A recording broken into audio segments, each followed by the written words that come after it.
ನಿಮ್ಮ ಕೈಯಲ್ಲಿ ಇವಾಗ ನೀವು ಹಿಡಿದುಕೊಂಡಿರುವ ಮೊಬೈಲ್ ನಿಂದ ರೇಡಿಯೇಷನ್ ಬರುತ್ತೆ.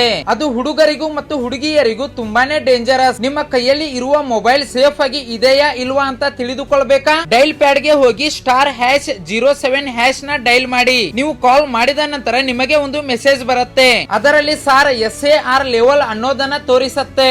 SAR ಅಂದ್ರೆ ಸ್ಪೆಸಿಫಿಕ್ ಅಬ್ಸಾರ್ಪ್ಷನ್ ರೇಟ್. ಸಿಂಪಲ್ ಆಗಿ ರೇಡಿಯೇಷನ್ ಲೆವೆಲ್ ಅಂತ ಅಂದುಕೊಳ್ಳಿ. ಒಂದು ವೇಳೆ ನೀವು ಐಫೋನ್ ಯೂಸರ್ಸ್ ಆಗಿದ್ದರೆ ಈ ಸ್ಟೆಪ್ಸ್ ಫಾಲೋ ಮಾಡಿ. ಅಲ್ಲಿ ತೋರಿಸುವ ಲೆವೆಲ್ಸ್ ನಲ್ಲಿ ಹೆಡ್ SAR ಅಂದರೆ ಕಾಲ್ ನಲ್ಲಿ ಮಾತನಾಡುವಾಗ ಬರುವ ರೇಡಿಯೇಷನ್ ಅಂತ ಅರ್ಥ. ಬಾಡಿ SAR ಅಂದರೆ ಮೊಬೈಲ್ ಅನ್ನ ನೀವು ನಿಮ್ಮ ಕೈಯಲ್ಲಿ ಯೂಸ್ ಮಾಡುವಾಗ ಬರುವ ರೇಡಿಯೇಷನ್. ಈ ಎರಡು ಲೆವೆಲ್ಸ್ ರೇಡಿಯೇಷನ್ 1.6 ಒಳಗೆ ಇರಬೇಕು.